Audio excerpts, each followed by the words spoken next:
आज हम आपको ग्रीन चिली की रेसिपी बताने वाले हैं जो आपको बहुत पसंद आएगी। इजी भी है और आसान भी है, और इतनी आसान है कि आप हर कोई बना सकता है।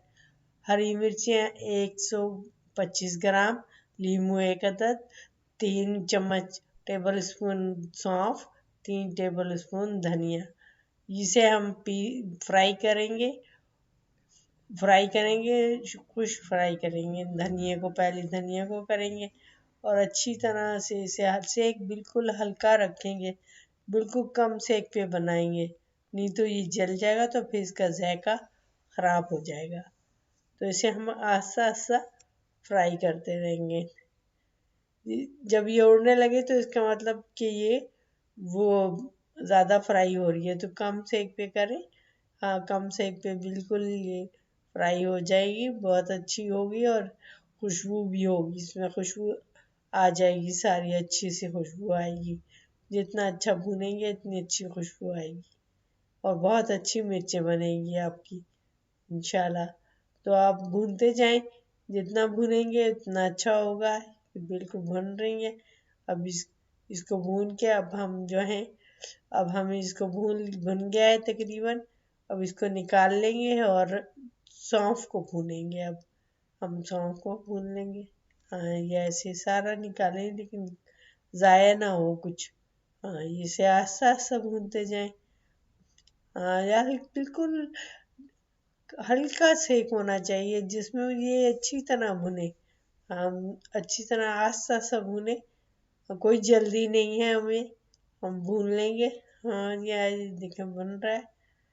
हाँ, चम्मच चलाते रहेंगे ताकि अच्छी तरह भुने। हाँ, चम्मच चलाएंगे और इसे भूनते जाएंगे, इंशाल्लाह ये अच्छा भुन जाएगा तो फिर हम इसमें अब ऑयल डालेंगे। 3 टेबल स्पून ऑयल डालेंगे।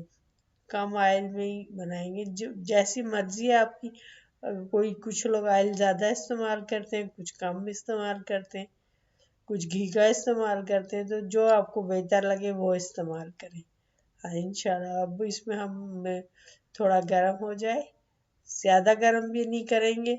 इसमें अब हम हरी मिर्चें जो हमने काट ली हैं वो हम इसमें डालेंगे। हाँ, मिर्चें अब इसे हम थोड़ा फ्राई कर लेंगे, फ्राई करेंगे, इंशाल्लाह अच्छा फ्राई होगा। देखते जाइए, देखिए आप खुद बनाएंगे, आपको मज़ा आ जाएगा कैसी मज़ेदार बनी है। हर चीज़ के साथ खा सकते हैं आप कोई भी डिश बनाएं उसके साथ। जिन्हें मिर्ची ग्रीन चिली पसंद है वो अचार की तरह इसे इस्तेमाल कर सकते हैं और बहुत मज़े की लगेगी। राइस के साथ कर सकते हैं, किसी चीज़ के साथ, रोटी पराठा नान, जिसके साथ भी चाहें आप खा सकते हैं। अब इसमें हमने नमक डाल दिया है 1 टेबल स्पून, मतलब जैसा आपको पसंद हो उतना नमक डालना अपनी मर्जी से। ये धनिया सौंफ हमने पीस लिया था, अब हमने इसमें डाल दिया है और उसको भी भुना हुआ तो है लेकिन फिर भी इसको इसके साथ भी भूनेंगे। थोड़ा बहुत भुनता जाएगा। जब ये भुन गया अब हमने इसमें नींबू का रस निकाल लिया था वो हमने इसमें डाल दिया है। हमने इसमें डाल दिया और हम इसे भून रहे हैं। ज़्यादा भूनने की ज़रूरत नहीं है, बस ये बहुत जल्दी बन जाती है, 10 मिनट में ये तैयार हो जाती है।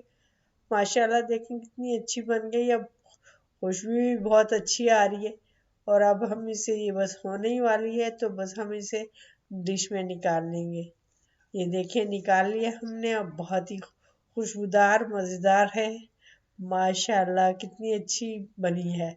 आप लाइक करें, सब्सक्राइब करें।